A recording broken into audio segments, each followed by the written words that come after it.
Bonjour cher ami, bonjour frère, bonjour sœur qui veulent écouter un peu cette présentation de l'histoire et la vérité de l'église d'Ireste, présentée par Victor Shumbusho. C'est dans le but de comprendre est-ce que nous avons raison de connaître notre histoire? Est-ce que cela vaut la peine de connaître notre origine? Et exactement, cela vaut la peine parce que nous devons comprendre où est-ce que nous quittons et où est-ce que nous allons. Alors, la clé de connaître la vérité, c'est de la comprendre. Et pour comprendre la vérité, c'est de l'étudier. Et pour étudier la vérité, c'est prendre le temps. C'est avoir cette volonté. Ce qui va nous aider à comprendre la vérité, c'est vraiment l'étudier. Une question se pose. Est-ce que prenons-nous le temps de prier pour examiner à fond, d'après les Écritures, qu'est-ce que l'histoire, quels sont les faits historiques, qu'est-ce que les Écritures disent par rapport à l'église d'Ireste? Alors, c'est lorsqu'il y a eu les questions qui se posent, pourquoi il y a plusieurs groupes qui se disent réformés, ou réformateurs, ou réformistes, et quel est le groupe qui a raison, qui a été envoyé par Dieu, quelle est l'église de Dieu, quel est le vrai réformateur. La prière de Jésus est la suivante, que tous soient un. Mais cette prière est très importante aujourd'hui plus que par le passé. Pourquoi aujourd'hui il y a des mouvements de réforme? Il y a un mouvement qui s'est séparé en 1951 et un mouvement qui avait commencé à l'origine quand la grande partie de l'église adventiste s'est apostasiée. Et c'est ainsi alors que cette prière de Jésus, aujourd'hui, est la raison. On devrait être un pour que le monde croie que réellement Jésus nous a envoyés. Et à l'origine, il y avait un seul mouvement de réforme, mais aujourd'hui, il y en a deux. Mais la prière de Jésus est qu'en fait qu'ils soient tous un. Et cela crée la confusion aux gens qui veulent suivre la vérité avec sincérité. Alors, nous avons besoin de savoir, parmi les deux mouvements, quel est le mouvement qui a réellement raison d'exister? Est-ce que le mouvement qui s'est séparé en 1951 avait vraiment raison de se créer, d'exister? Est-ce que la Bible, la prophétie, a pointé sur son origine? Et nous devons aussi connaître où est le problème. Le problème, c'est qu'on a, pour cette étude, besoin de fixer l'objectif, d'enlever la raison d'existence de l'un de ces deux mouvements. Alors, le cœur qui est orgueilleux et hautain ne peut pas admettre, mais bien que la prophétie et l'histoire révèlent la vérité, c'est difficile au cœur orgueilleux de suivre la lumière. Est-ce que c'est difficile de connaître quel est le groupe qui a tort? Si au ciel on se la juge et sur la terre c'est difficile de connaître, ça c'est la vérité, ça c'est l'erreur. Un groupe vraiment a complètement tort et un groupe a complètement raison. Pourquoi? Parce que ce n'était pas la volonté de Dieu selon Job 5 verset 6 sur le plan de Dieu qu'un groupe puisse naître de notre groupe. Alors, Dieu va rassembler ses brebis, ça c'est vraiment sûr, mais nous devons être sincères et objectifs de nous rassembler dans une seule église qui a les raisons d'exister et dont les faits historiques pointent. Lisez tous les versets qui sont sur cette présentation pour bien comprendre. Nous sommes dans la dernière église de la Odyssée, la période à laquelle nous ne devons jamais oublier que dès les origines, les âmes fidèles ont constitué ici-bas l'église de Dieu. Les âmes fidèles. La fidélité est différente de la rébellion. Dieu a une église visible qui est représentée par ses chandeliers. Et nous lisons que cette église visible, c'est un groupe fidèle. Je vous le dis en vérité que tout ce que vous lirez sur la terre sera lié au ciel. Ça, c'est une parole que Jésus s'est adressée à ses disciples parce qu'il savait que Dieu a une église visible, physique sur la terre. Les enfants de Dieu ne sont pas éparpillés dans plusieurs églises. et que Dieu n'a pas une église visible. Il est vrai que dans plusieurs églises, dans plusieurs dénominations, il y a les enfants fidèles, mais Dieu a une église fidèle, physique et visible. Cependant, Dieu peut retirer son chandelier que nous avons vu, qui représente l'église. Et à partir de cette église du Nouveau Testament, Jean a vu 7 chandeliers et Dieu marche au milieu de ces 7 chandeliers. Et c'est ces 7 chandeliers qui montrent que Dieu a placé dans son église. Et donc, Dieu peut déplacer les chandeliers lorsque on n'est pas capable de suivre la vérité. Dieu peut enlever les chandeliers de l'église visible en son temps. Et c'est la conséquence de rejeter les messages du ciel. Et Dieu peut placer son chandelier et les donner à un autre groupe qui est prêt à suivre la vérité et la lumière. La question que tu peux répondre, aujourd'hui Dieu a combien d'églises qu'on peut appeler église de Dieu? Dieu a une seule église qui est une église de Dieu. Ce n'est pas 3, ce n'est pas 2. Il y a eu un rejet évident. En 1888, Dieu a envoyé le message spécial par le prédicateur Jonas Wagoner. Mais ce message a été rejeté et l'église devrait commencer à être apaisée. Les témoignages dans un côté et la fidélité à un autre côté. En 1914, le mouvement de réforme a vu le jour, causé par l'apostasie d'une grande partie de l'église adventiste qui a permis que les jeunes gens prennent les armes et fassent la guerre et fassent la première guerre mondiale. À la question ici, quelle est l'église de Dieu aujourd'hui? Et en posant la question, est-ce que Dieu peut retirer les chandeliers? Nous trouvons que après la grande apostasie et quelques âmes fidèles, Dieu a déplacé les chandeliers et a donné son mandat à ces quelques fidèles qui restaient dans la vérité. En voyant ici, dès les origines, les âmes fidèles ont constitué l'église de Dieu ici-bas. C'est ce qui a été pour l'église visible lorsqu'il ne marche pas dans la vérité. Et Dieu peut déplacer les chandeliers et les donner à un groupe qui est fidèle, qui accepte de prendre son mandat et proclamer le message de la vérité. Et Dieu a toujours une église unique, c'est l'église sur la terre. Et c'est ce qui a eu lieu lorsqu'il y a eu un rejet évident du message de la justification par la foi dans la conférence générale de Minneapolis par le prédicateur Jonas Wagoner et ce qui a suivi. Et là, vous voyez les images de Jonas Wagoner. Et là, nous voyons le président de la division de l'Allemagne de l'Est. Et ça, ce sont les dirigeants qui ont accepté que l'Église accepte à s'apostasier. Et Ellen White avait vu des cartes, une carte planisphère qui avait beaucoup d'étoiles et qui a été enlevée. Et puis, elle a vu une autre carte qui avait peu de lumière, peu d'étoiles. Ce qui signifie que la grande majorité devrait abandonner la foi et une petite minorité, une personne ici, une autre là-bas, qui accepterait la vérité et suivre la lumière. C'est ce qui a eu lieu en 1914 lorsque une grande partie de l'église adventiste a accepté l'esprit de la guerre, a encouragé les jeunes de prendre les armes et servir la première guerre mondiale.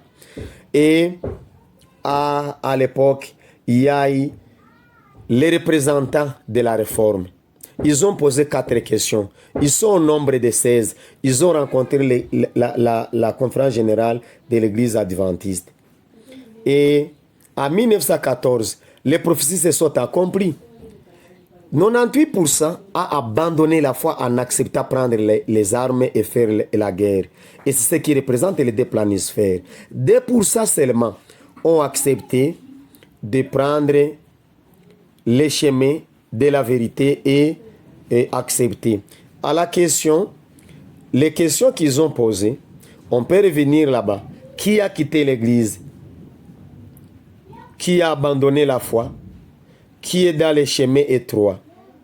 En 1984, l'église a commencé. En 1863, l'église a été organisée. Et au milieu, il y a eu plusieurs types d'apostasie, les avertissements de la messagère de Dieu. En 1888, nous voyons la conférence générale de Minneapolis. Une partie a accepté ces messages et il s'est préparé à la grande crise. En 1914 et jusqu'à 1919, il y a eu la guerre mondiale qui est venue pour séparer ceux qui avaient accepté les messages de 1888 et ceux qui avaient refusé. Plusieurs conséquences ont eu lieu après le rejet du message de 1888. Il y a eu les bâtiments de Battle Creek qui a été incendié par les faits dont on ne connaît pas l'origine. Et il y a eu aussi le sanatorium de Battle Creek et la maison d'édition. Arrivé en 1951, il y a eu la rébellion de Nikolic. 45% des délégués qui étaient réunis ont quitté et 55%, c'est-à-dire 14 sur 25 délégués, ont continué. C'est ce qui montre que la prophétie de criblage que nous lisons en premiers écrits du chapitre criblage a été accomplie. Aujourd'hui, nous avons 3 faits qui nous aident à identifier l'Église de Dieu: les doctrines, la prophétie et l'origine. Et alors, si nous pouvons commencer par les doctrines, nous devons savoir que l'Église de Dieu est connue par sa doctrine. Qu'est-ce que l'Église enseigne? Est-ce que ce que l'Église enseigne est 100% d'après la Bible et l'esprit de prophétie? Ésaïe, nous lisons, à la loi et au témoignage. Mais s'il n'enseigne pas, s'il ne parle pas ainsi, il n'y a pas la lumière pour eux. Et nous lisons en 1 Timothée 3,15, l'Église est connue comme la colonne et l'appui de la vérité. Si l'Église n'est pas appui de la vérité, n'est pas colonne de la vérité, ce n'est pas l'Église de Dieu. Sa doctrine trahit. Donc, le premier point à examiner l'Église de Dieu, c'est la doctrine. Le deuxième point, c'est la prophétie. Est-ce que l'Église est née d'après la prophétie? Est-ce que les annales prophétiques ont pointé et c'est réalisé exactement tel que la plume prophétique l'avait révélé? Si l'Église est née juste parce qu'il y a eu les gens qui ont eu le courage de créer l'Église, ce n'est pas une Église prophétique et donc ce n'est pas né d'après la volonté de Dieu prophétisé. Et là, c'est un autre point d'attention. Le troisième point d'attention, c'est l'origine. Est-ce que l'Église n'est pas née après les résultats des querelles, des rébellions ou des troubles administratifs de l'Église ou des désagréments ou des désaccords des personnes? S'il en est ainsi, l'Église n'est pas fondée sur la vérité. Et ce n'est pas l'Église de Dieu. Il y a plusieurs témoignages que vous pouvez lire, que nous allons vous partager dans la suite. Vous pouvez les lire dans Message choisi volume 2 en anglais à la page 392 et 393. Lorsque les hommes tournent le dos pour déplacer les marques ou alors les bornes que Dieu avait établies, comprenez que ce n'est pas prophétique et il déplace les bornes de la vérité. Alors, il y a eu la séparation en 1951 et c'était après les procès verbal. Et actuellement, nous avons des mouvements de réforme. Il y a un mouvement qui a la revue appelée The Reformation Herald, tel que vous le voyez. Cette revue n'a pas eu lieu en 1919, 1920, 1930, 1940. Cette revue n'existait pas, mais l'Église de Dieu existait. Mais nous avons la revue des Sabbath Watchman, qui est la revue qui existait depuis longtemps. En 1919, nous avons des copies. En 1920 et en 1925, lorsque la conférence générale du mouvement réformiste a vu le jour, en 1930, 40, les années 50, la revue des Sabbath Watchman existait. Ce qui montre que le mouvement de 51, le mouvement Nikolic, qui s'appelle le mouvement de réforme, a vu les jours après, c'est parce que cette revue n'existait pas dans les années 20, dans les années 30, dans les années 40, dans les années 50. Mais c'est après la séparation de 1951 qu'ils ont décidé de commencer à imprimer la revue. Ça, c'est le document officiel scanné de l'enregistrement de l'Église des mouvements de réforme lorsque le gouvernement a demandé qu'il s'identifie sous un nom différent de l'Église adventiste. Et nous avons les premiers noms que vous voyez, Société missionnaire internationale des Adventistes du 7e jour, entier mouvement qui se tient fermé depuis 1844. Mais pourquoi les mensonges, pourquoi la confusion que le mouvement de réforme au nom de Société missionnaire internationale n'est pas depuis l'apostasie de l'Église adventiste en tant que communauté? Quel était le nom qui est prophétisé?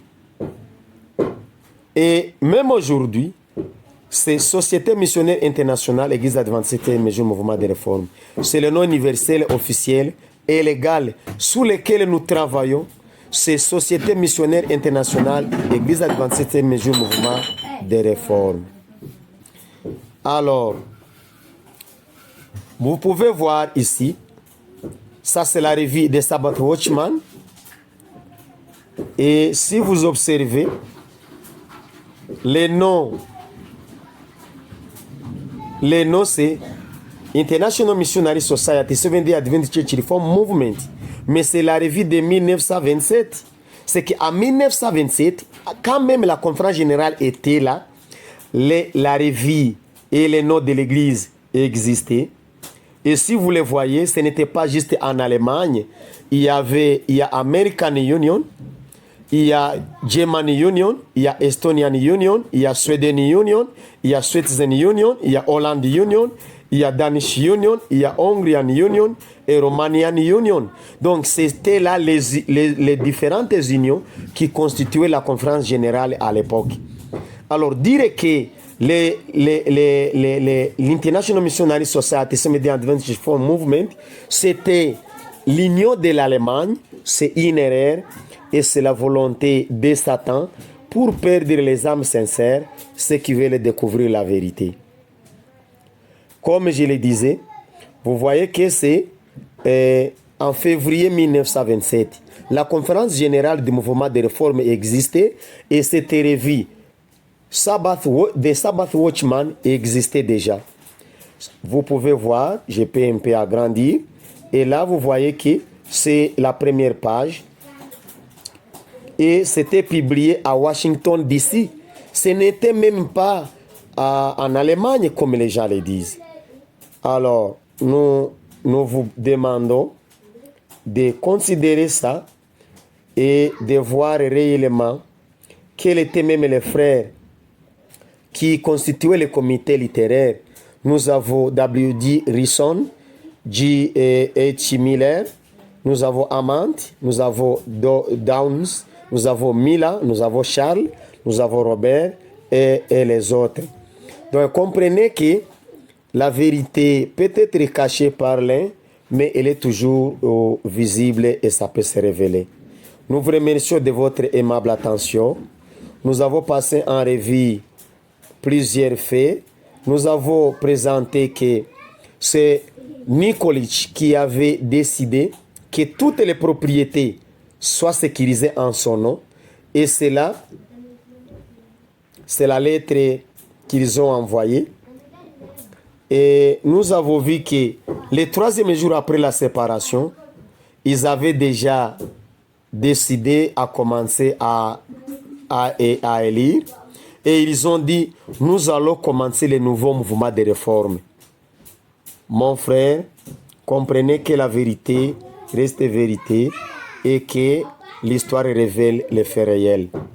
Prenez le temps d'examiner. Est-ce que la séparation en 1914 était prophétisée? La réponse c'est oui. Est-ce qu'il y avait la prophétie sur l'unification? La réponse c'est non. Ils ont abandonné la foi, ils ont quitté l'église et la vérité s'est révélée. Et 2% a poursuivi les chemins. Mais les 2% sont 45% a aussi abandonné les chemins et 55% a continué. Est-ce que c'est prophétisé? Oui. Lisons en premiers écrits. Vous allez trouver la lumière clairement. Que Dieu nous bénisse. Que Dieu nous aide à comprendre ce qui est révélé, la prophétie et l'église du reste. Où se trouve actuellement les chandeliers de Dieu? Quelle est l'église de Dieu qui présente la vérité? Est-ce que nous sommes sincères et objectifs de nous rassembler dans la seule église qui montre les réalités et les faits historiques? Est-ce que c'est difficile de savoir quel est le groupe qui a tort, quel est le groupe qui a raison? Et qu'au début, il y avait un seul groupe? Est-ce que nous avons un cœur orgueilleux de ne pas accepter les faits historiques? Est-ce que tous les mouvements ont raison d'exister? Est-ce que tous deux sont envoyés du ciel pour préparer un peuple qui va rencontrer le Seigneur? Est-ce que nous pouvons accepter que tous soient un comme toi, Père, tu es en moi et que moi je suis en toi, en fait qu'eux aussi soient un en nous pour que le monde croie que tu m'as envoyé? Que cette prière soit pour nous aujourd'hui, mais qu'elle doit être basée sur les faits historiques et la réalité. Est-ce que nous sommes prêts à prendre la clé de comprendre la vérité, qui est de l'étudier? Est-ce que nous sommes prêts à accepter de fouiller, d'examiner à fond l'histoire de notre origine? Que Dieu nous bénisse. Si vous avez des questions, vous pouvez aller sur notre chaîne YouTube. Vous êtes les bienvenus pour partager, poser des questions, placer les commentaires et vous êtes bénis. Que Dieu vous bénisse.